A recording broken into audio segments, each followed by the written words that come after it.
Hi guys, and welcome to Suffer the Little Children, a true crime podcast giving voices back to the victims of child abuse and shining a harsh spotlight on the parents, guardians, and caretakers who silence them. I'm your host, Laine, and this is episode 15, Eduardo Posso. On May 24th, 2019, a couple carried an unresponsive 12-year-old boy into an emergency room in Bloomington, Indiana. The boy, who was almost immediately pronounced dead, was emaciated and covered in contusions and lacerations, triggering a child abuse investigation. What police discovered in the motel room where the boy had been living with his father, his stepmother, and 3 siblings would shock even the most seasoned detectives. This is a case involving abuse, torture, unlawful restraint, starvation, and unspeakable cruelty. This is the horrifying story of Eduardo Posso.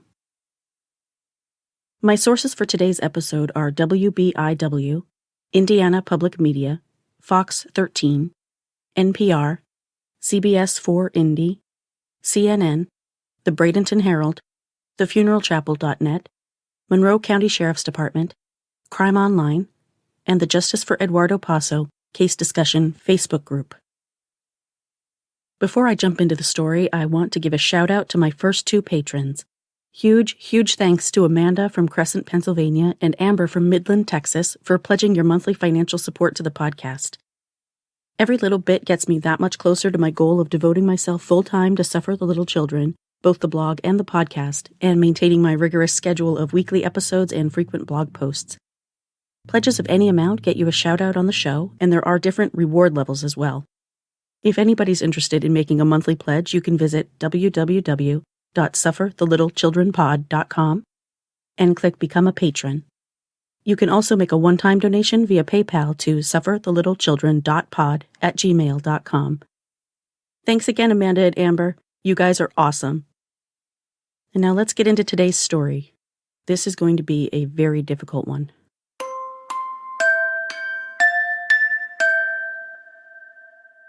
At 2:52 a.m. on Friday, May 24th, 2019, a man and a woman hurried into the emergency room at IU Health Bloomington Hospital in Indiana, carrying the lifeless body of a little boy. He was unresponsive, not breathing, and without a pulse, and doctors were unable to save him. At 3:05 a.m., he was declared dead. The boy was 12-year-old Eduardo Posso.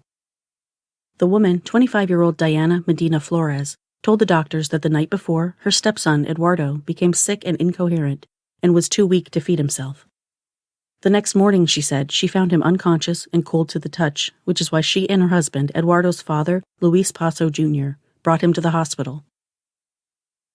At the time of his death, Eduardo weighed between 50 to 55 pounds with 0% body fat. Take a moment to picture that. Maybe you've seen pictures of starving children on TV or online. They're so far beyond gaunt, the only word to describe them is emaciated. With no fat between the skin and what little muscle they have left, a starving child's head looks enormous, perched atop what amounts to a skeleton covered with skin. He's ribs and elbows and knees and collarbones and pelvis evident in sharp relief beneath the skin. A starving child is one of the most disturbing images you might ever see. I still vividly remember the TV commercials that aired in the 80s, showing kids in Ethiopia with swollen, empty bellies and skeletal limbs, their eyes taking up most of their faces. Let's talk about what happens to the human body during starvation, which is defined as a severe lack of food for a prolonged period and therefore a deficiency of calories to meet the body's needs. It results in major weight loss, obviously, the wasting away of the body's tissues, and eventual death. There's no gold standard for how long it takes a person to starve to death, but experts agree that a child would die faster from starvation than an average adult because children generally have fewer energy reserves stored. Also, because they're always growing, their metabolism needs more energy to fuel. Human beings literally need body fat for our organs to function. When a person is deprived of food, within days the body will start feeding on itself, consuming energy stores in the form of carbohydrates, fats, and then the protein in its own tissues. At the same time, the metabolism slows, the immune system becomes weak, and the body can't regulate its own temperature. The body tries to protect the brain by first shutting down the functions that require the most metabolic energy, such as digestion, which can result in diarrhea. Once the energy reserves are gone, the body has nothing left to supply vital organs with the essential nutrients. Muscles start to shrink, including the heart, and so do the lungs. The body weakens, and the person feels perpetually cold. He might feel irritable and lethargic and have a hard time concentrating. As the heart, lungs, and other organs shrink without food, the brain also starts to shrivel. Once there's nothing left but muscle for the body to eat away at, the person can become delirious and agitated, have hallucinations and convulsions, and experience heart rhythm disruption before the heart finally gives out, which can be agonizing in itself. Eduardo, a 12-year-old boy who never hurt anyone, experienced that. Hospital staff, thank God, noted signs of extreme abuse on Eduardo's severely emaciated body, including bruising, cuts, and open sores, according to court records. Their suspicions were reported to police, who immediately launched an investigation that unearthed a story almost too horrific to be believed.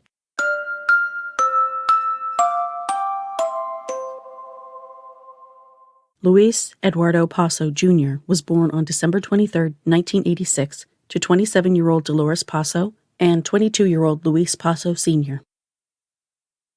Aurea Esmeralda Omar was born in September of 1983 to 37-year-old Maria Omar and 47-year-old Abdul Omar. Eduardo was born on November 28, 2006, in Arcadia, Florida, when Luis was almost 20 and Aurea was 23. Most of Eduardo's extended family had performed in the circus for most of their lives, wearing flashy costumes and performing amazing physical feats. The couple's daughter was born in January of 2010, and for a while the four of them were a happy little family. Even the kids got involved in the circus industry. There are a couple photos of Eduardo in adorable little performance outfits in the Facebook photo album I created for this episode. In May of 2015, Luis, who was by then 28, met another circus performer who turned his head. This was then 21-year-old Diana Sarahid Medina Flores, who was born on December 10, 1993, to Leonor Flores, who was 23, and Manuel Medina Verdi. Aurea said she suspected something was going on between her husband and Diana, and that other circus workers told her they had seen the two together. By November of 2015, the two were officially dating, and on New Year's Eve of that year, they became engaged. According to the Justice for Eduardo Posso case discussion group on Facebook, during Luis's divorce from Aurea in 2016, Luis got some help from a family member who had recently gone through his own custody battle and knew how to manipulate the system. Aurea told a news station shortly after Eduardo's death that Luis picked up the kids one day and never brought them back. She said she subsequently missed a custody hearing, resulting in Luis being awarded full custody. Luis and Diana were married on April 20, 2016. Aurea tried to stay in contact with her children, but most of the time when she tried to reach them, she was given excuses about their unavailability or flat out told the kids didn't want to speak with her. Luis claimed Aurea abandoned her children and refused to pay child support, although Aurea claims to have receipts proving she was up to date on her payments. She also said that any gifts she sent Eduardo and his sister for birthdays, Christmas, and other occasions were thrown in the trash instead of being given to the kids. Aurea feared her children were being abused and even reported her concerns to the Florida Department of Children and Families. She knew Luis's father, also named Luis, was a strict disciplinarian and had told Luis Jr. to mete out harsh discipline if the children didn't listen to him. Luis's rough treatment of the children was part of the reason for their divorce, but she did not know he was capable of the cruelty he now stands accused of. Aurea told CNN, "It never crossed my mind that he was going to do something horrible that he did. How can you do that to your son? You don't do that, starve him to death, chain him up, beat him. How can you think anyone would do that, especially to his own blood?" As it turned out, Aurea was not the only one who suspected abuse and made reports to DCF.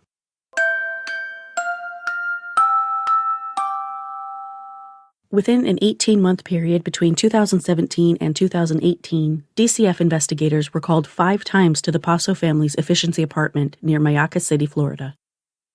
The callers included Luis's mother, Dolores, the principal from Eduardo's school, anonymous tipsters, and Aurea herself. In every instance, the investigations were closed with no evidence found of abuse or neglect, according to the Manatee County Sheriff's Office, which investigates child welfare cases in Manatee County on behalf of DCF.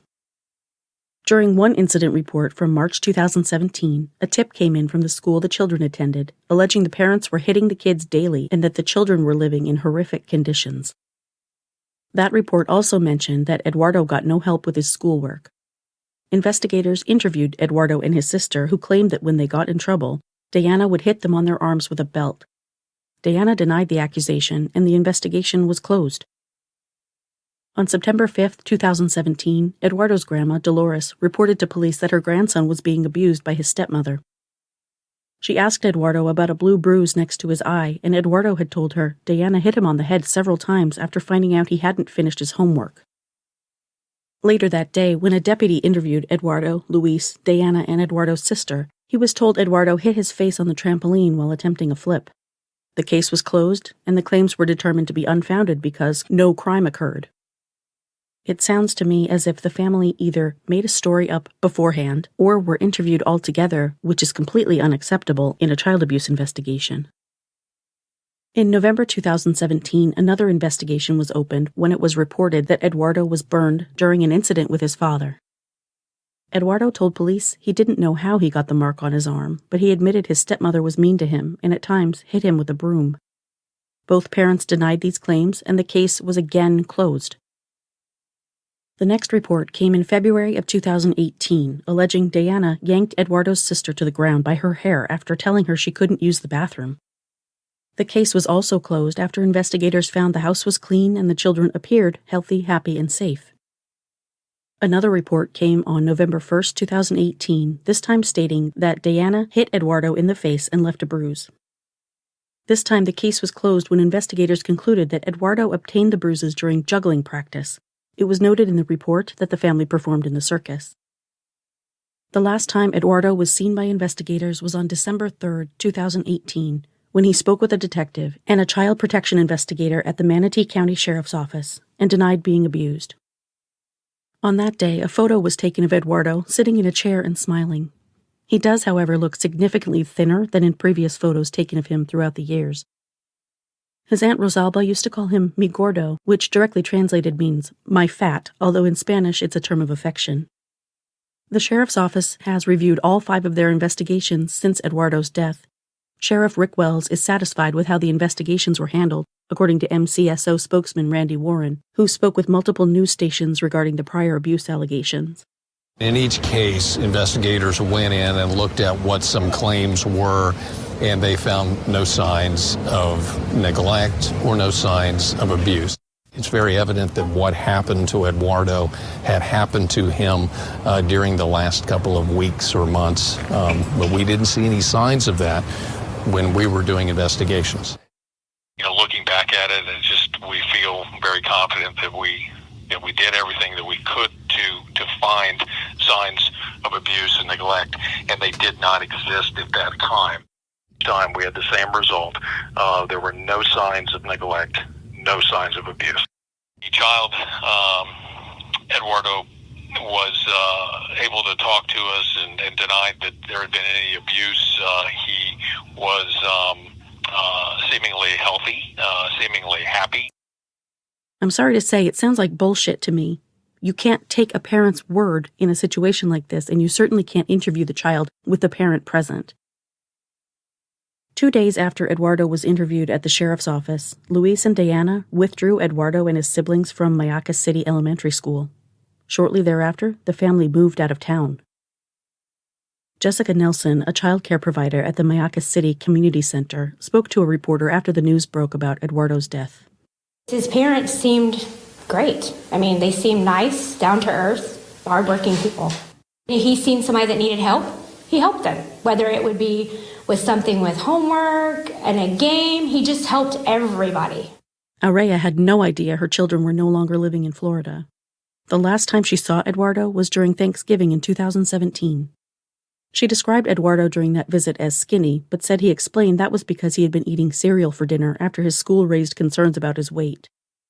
She told CNN, "That week my son spoke a little bit. He was afraid of talking." Aurea and her brother, Jorge, spoke to reporters soon after Eduardo's death. When the police said, "Can we walk inside of your house and talk to you?" I knew something was wrong because they're not normal to do that.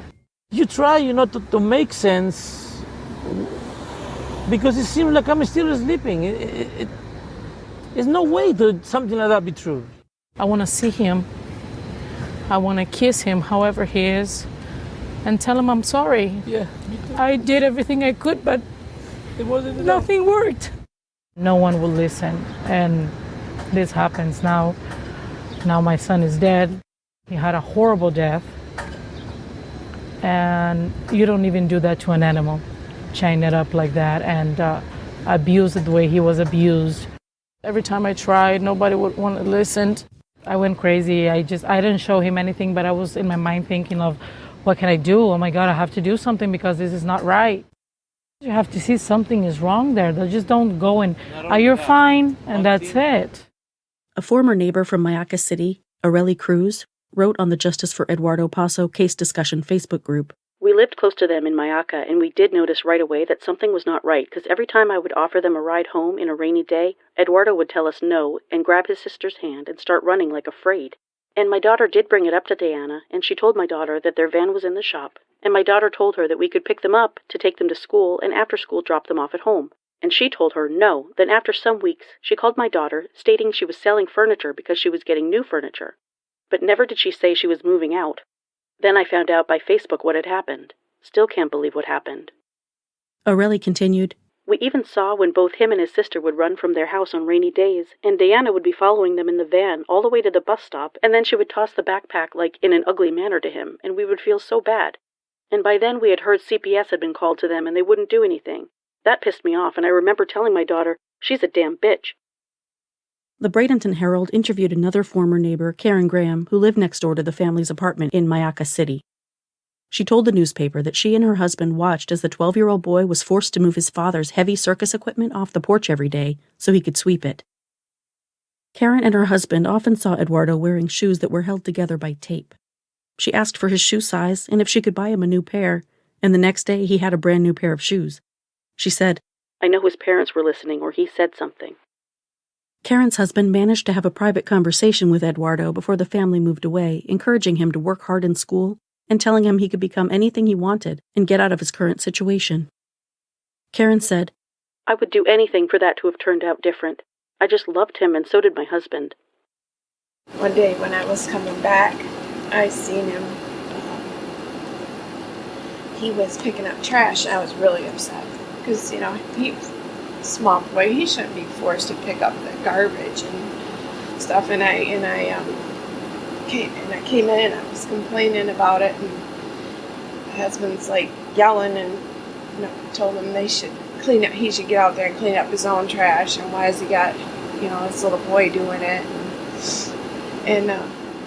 But I didn't think about it at the time, but as we were driving by, he seemed to be taking extra care with some things, and I think he was wiping them off so he could eat them. It didn't make sense at the time, but they were mean. They were so, it was mostly him. He would scream at his wife at night. We could hear him through the bedroom just screaming at everybody. They had 4 kids. I didn't even know they had 4 kids. Because their kids weren't allowed to go outside. They weren't allowed to make eye contact with anyone.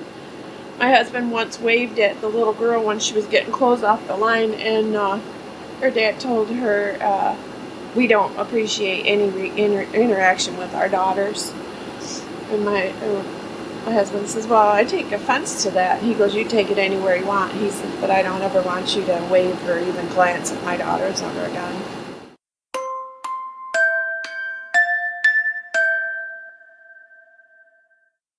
On May 20th, 2019, the Posso family, consisting of Luis, Diana, Eduardo, his 9-year-old sister, and their 2- and 5-year-old stepbrothers, arrived at the Economy Inn in Bloomington, Indiana, where 4 days later, Eduardo died.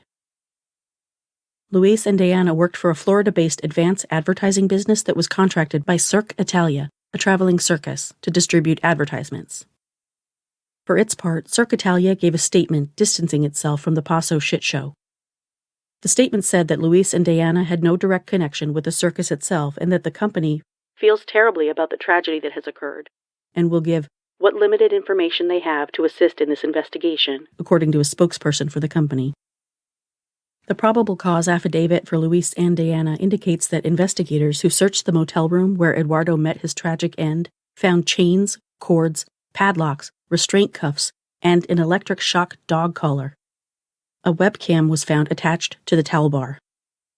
While searching the stepmother's cell phone, they found several items of interest, including a text in Spanish reading, "Eduardo was almost out of the chains." There was also a video on the phone showing Eduardo lying restrained in the bathtub, while Diana and another child entered the bathroom and ignored Eduardo. A selfie of Luis with his restrained son in the background was also discovered. At first, Diana denied knowing anything about the abuse, but finally admitted to police that Luis beat Eduardo with a belt, a flip-flop, and his hands, and that he had restrained Eduardo more than 10 times with cords and chains. She added that Luis had used the dog collar to shock the boy, and that instead of bringing Eduardo with them when they went out to hand out circus advertisements, they kept him in the bathroom and watched him over the webcam through an app on one of their cell phones. Luis admitted to spanking his son with a belt, but denied withholding food from him and did not give an explanation for Eduardo's other injuries. Police say that during his last days on Earth, Eduardo was starving and restrained in the motel room's bathtub with wrist and ankle chains and a shock collar designed for a dog, watched via webcam by his captors, including his own father, to ensure he didn't escape. I've been covering this story since May of 2019 when it first happened, and every time I read it, my blood pressure goes up. I can't help but be furious on behalf of this little boy who did nothing to deserve this. Luis and Diana were arrested on May 24, 2019, the same day they brought Eduardo to the emergency room. Monroe County authorities gave a press conference soon after the two were arrested. This clip has been edited for time, but the full press conference is available on the Monroe County Sheriff's Office Facebook page. Friday in the early morning hours, Sheriff's Office was notified by Bloomington Hospital that a child was brought to the hospital, unresponsive. A quick examination of the child, or during the examination of the child, found signs of extreme abuse. Law enforcement was notified. Boy was Eduardo Posso, 12 years old. During the investigation, detectives obtained a search warrant to the apartment or the motel room where they were staying. It's a motel set up for long-time residents rather than just overnight. In the residence, they found restraints in the form of wrist and ankle restraints, chains, and a dog training collar, a shock collar. Examination of mobile phones found on the possessions of these persons found photographs and film footage or video footage of this child under restraint. The other children seem to be in relatively good health, but indications seem to be that this young man, Eduardo, lived a very sad life, a lot of times under restraint, and his life gradually diminished after repeated acts of abuse by his father with the not full knowledge of his stepmother. He was also not fed properly, and the coroner, Joni Shields, can talk specifically about the condition of his body, but the initial thoughts are that the child starved to death.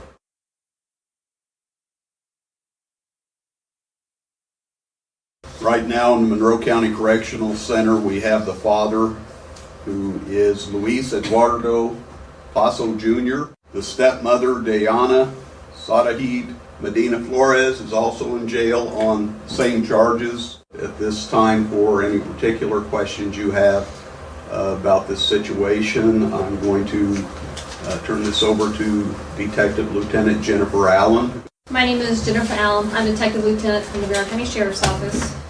Investigators with our division began an investigation. Upon doing a search of the hotel room they were staying in, we located restraint systems, leg cuffs, shackles that we believe had been used on Eduardo. Also located inside the hotel room was a web-based security system, which we later found an application for that security system on one of the cellular devices belonging to the parents. We did later find that there were numerous photographs of Eduardo in restraints in the bathtub with the dog shock collar around his neck, as well as a video of him being restrained that way. We believe probably within the last year, things seem to have gotten more severe. We do have some photographs and some videos on some of the devices that show that he appeared to be somewhat of a normal, happy little boy approximately a year ago. Both the father and stepmother denied any type of withholding food from the child. The father did admit to some sorts of a physical abuse on the child, and the mother, or the stepmother, is the one that actually told us that the father physically abuses the child as well as uses the restraints on him. The father never did admit to using restraints on the child. I was given the explanation that he was the child that acted up the most. He was the one that they always had issues with. The other children behaved just better than he did.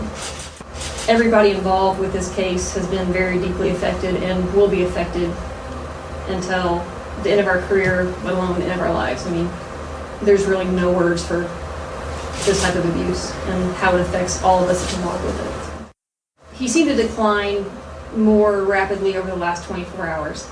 I was given the story that they went out to pass out their advertisements the previous day. However, as the day continued, he seemed like he was more and more sick. At some point, even became unresponsive. Stepmom stated, I think we need to go back to the hotel room. Now, at that point, they did. They went back to the room, and he continued to decline from there.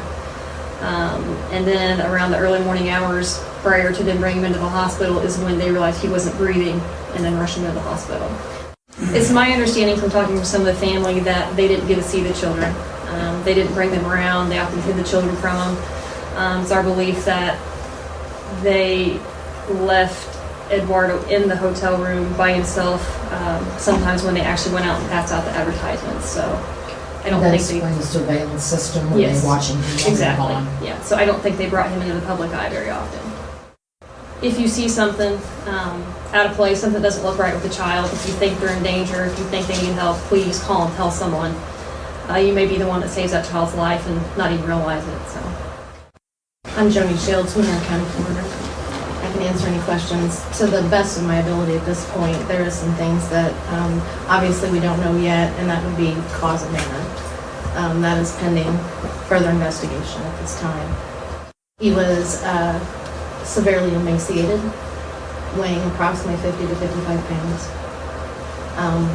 There was definitely signs of severe starvation and abuse as well. Soft tissue abuse. There was no internal injuries found.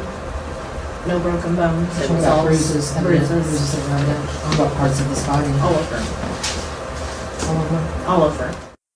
It's been a long time. It's not been overnight. It's not been a month. It's been a long time that he's been without food. Nourishment, I should say. Before I became sheriff, I worked for 20 years pretty much exclusively with child abuse cases, and I've worked some pretty horrendous ones, but this certainly is it is beyond anything that I worked. I've worked child homicides and other cases that really will play on your emotions. However, this one, with the enduring abuse and just, you don't even want to let your mind go to imagine what this child's thoughts were and what his prospects for his future were. Those are the kind of things that will play on the minds of the investigators and all the professionals involved.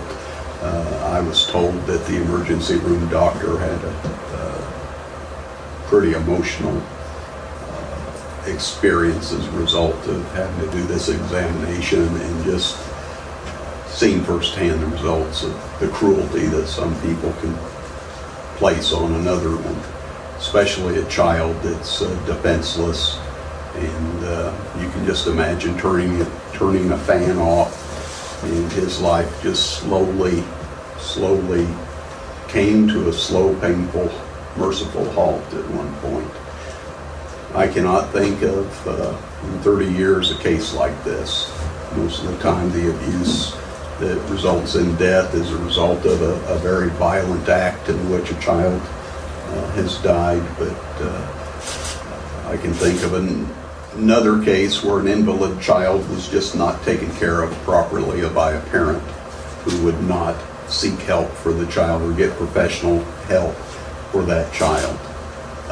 But this, where it was an intentional, deliberate act on Eduardo for reasons that we'll still try to determine, while the other children seem to be in fairly good shape.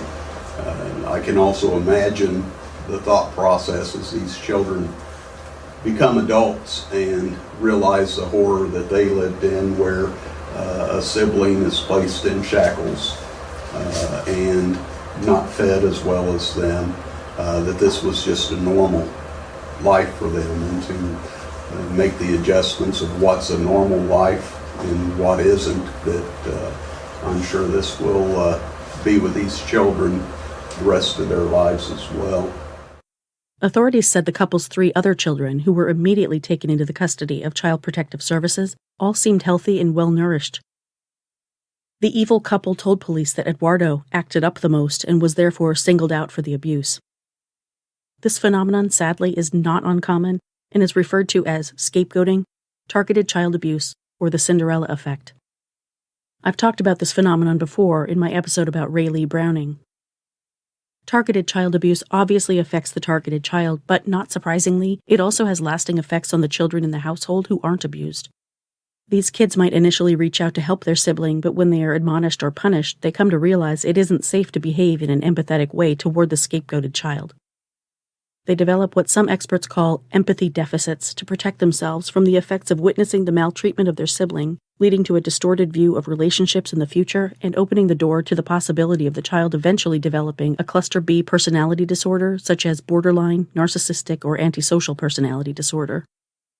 When the surviving siblings were interviewed by police, Eduardo's 5-year-old stepbrother drew a picture of the family, but did not include Eduardo. He told investigators Eduardo was bad and not part of the family.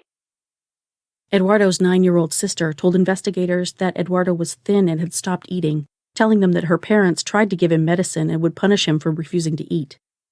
She also reported that in the last few days, while Eduardo could still speak, he told her he just wanted to juggle and be free. Can you imagine how much trauma all of these children have endured?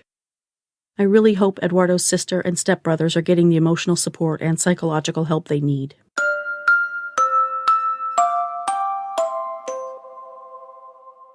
While talking to CNN, Aurea told the news station that when police showed up at her door last week, she thought they may be there to speak with her about getting her kids back from Luis.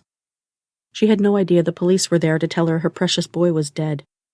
She said, "When he told me that, I just went crazy. I started screaming. My husband was holding me down." While heartbroken over the death of her son, Aurea hopes her loss may inspire others to speak out against child abuse. She said, "If you see a child, no matter where, if you don't know them, if you see they're being mistreated, talk. Don't be afraid. You could be saving a kid from the hands that are hurting them." Eduardo's sister, now 10 years old, is in the care of her mother, Aurea. She appears happy and healthy and bears a striking facial resemblance to her older brother. Aurea says it took an entire month for her daughter to be returned to her. Aurea Garcia has spoken to the media several times about her son's murder. Most of the time I can't look at them because I can't believe my boy is dead. And he don't even look like that anymore. So to me it's hard. I remember my son being a sweet boy. He was always laughing, always smiling. When I saw that, I started crying because I couldn't believe that my son went through that. And it's just thinking, how can you do that to your own child? How could my son do anything to you for you get on this point? I told my son before he left that I was not going to let him stay there. And with Pink swear that I was going to come after him. And this year, he was going to turn 13 in November. And I was actually excited because I would say, when he turned 13, is the legal age in Florida to decide who they want to live with. But I tried, and I feel like I didn't did enough. So I needed to tell my son, I'm sorry. I tried everything I could. It just wasn't enough. It just wasn't enough. A month after Eduardo's death, Aurea published a heartbreaking video about it on Facebook, at times addressing her son directly. It took me a while to do this video. because for me it's not easy. Today is exactly a month that my son was ripped away from his life. Today is exactly a month where my son wasn't allowed to complete his life the way he was supposed to. I just wanted to let my son know it's been a long trip for me. All these years, the tears that I cried, wanted to have you by my side, is not compared from the tears I'm dropping now that I know that I won't have you. It's just awful. It's just awful. I hope from the bottom of my heart that no one ever passed for something like this. The pain, you can't describe the pain.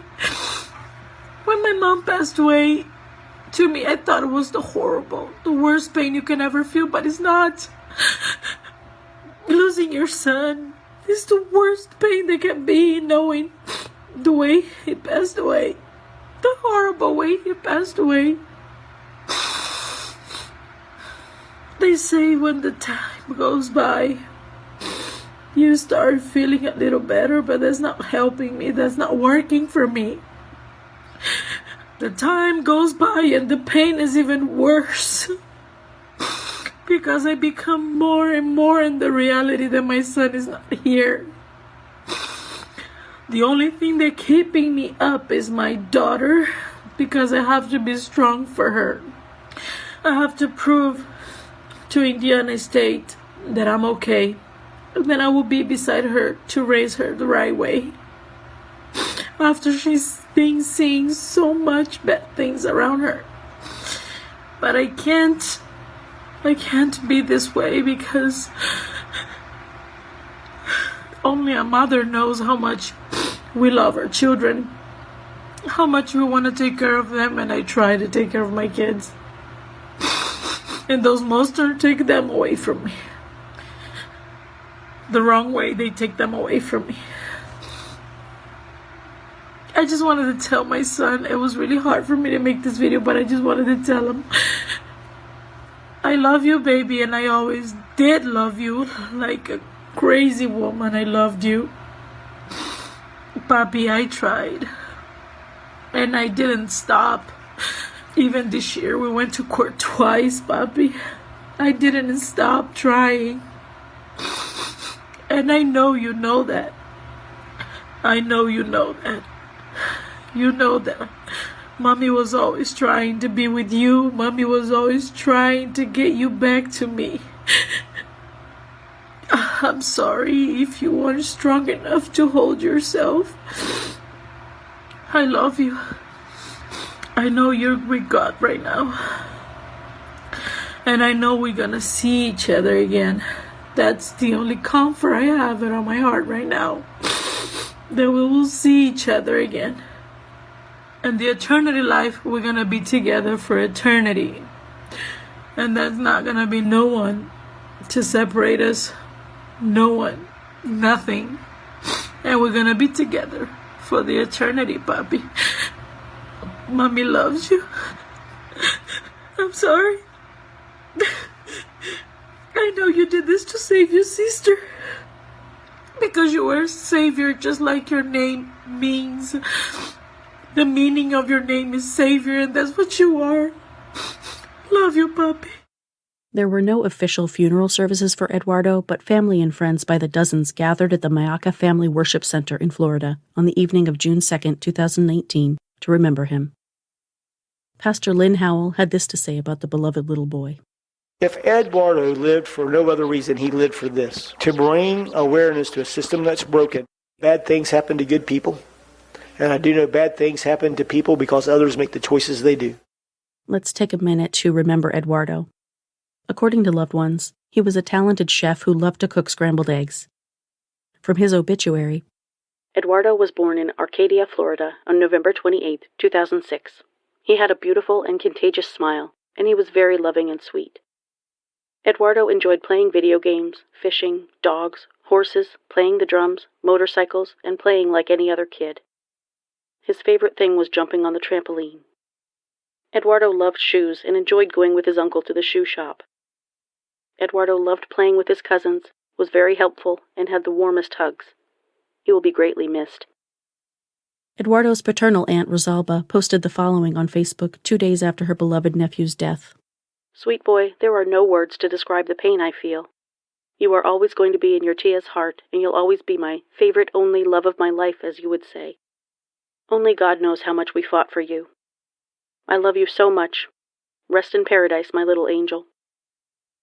Aurea made a post in November of 2019 to honor what would have been her son's 13th birthday.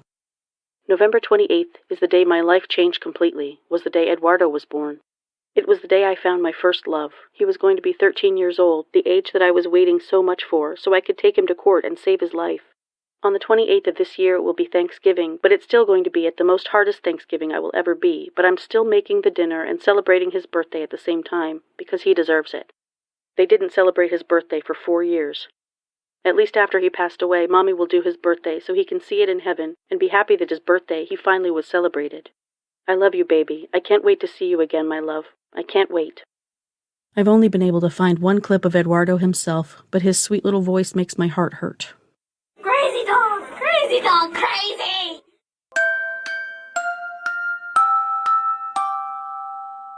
A forensic pathologist ultimately classified Eduardo's death as a homicide caused by complications from starvation and malnourishment with the absence of medical care.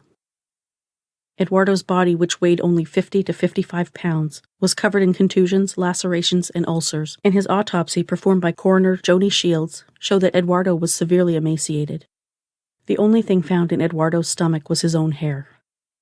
Luis Posso and Diana Medina Flores were arrested on May 24, 2019 and charged with murder, neglect of a dependent causing death, neglect of a dependent involving cruel confinement, criminal confinement resulting in bodily injury, and battery resulting in bodily injury to a victim under 14. Monroe County, Indiana prosecutors filed a notice with the court citing aggravating circumstances to support a sentence of life in prison without parole if Luis and Diana are convicted of Eduardo's murder. Court documents list Luis as 6 feet tall and 200 pounds, and Diana as 5 feet tall and 110 pounds. Both defendants are listed as transient in lieu of a home address. They have both been held in the Monroe County Jail since their arrest. A jury trial has been scheduled several times but pushed back, first to February, then to April, then to May, and now to who knows when. Luis's next court date is a conference scheduled for Tuesday, June 9th, between prosecuting attorney Erica Oliphant and Luis's attorneys Isabella Helene Bravo and Kyle Kenneth Duggar, both from the Monroe County Public Defender's Office in Bloomington.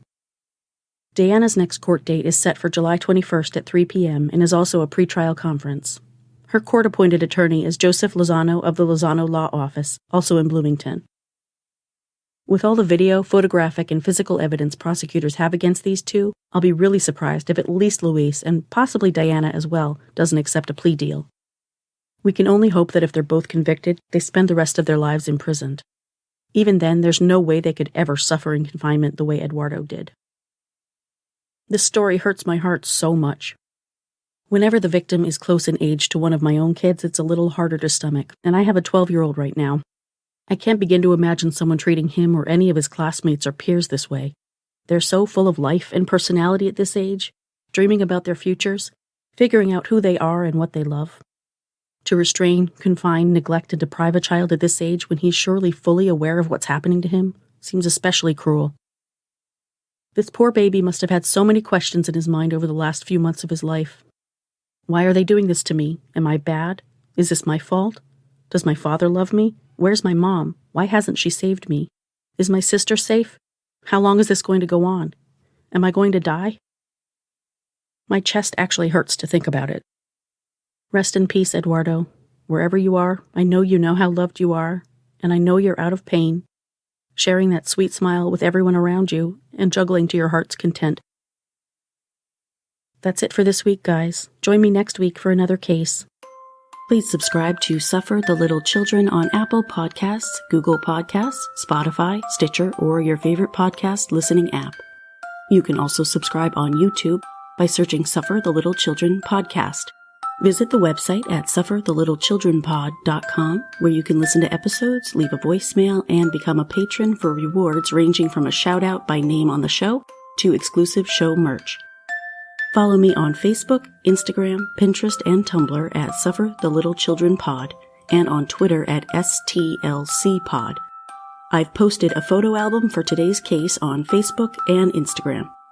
Email tips, comments, questions, or case suggestions to sufferthelittlechildren.pod@gmail.com. You can also read about today's case as well as many others at sufferthelittlechildrenblog.com. This podcast was written and produced by Laine. Music and sound effects for the show were created using sounds from audiojungle.com. Always remember, hug your babies a bit closer tonight. Until next week, bye guys.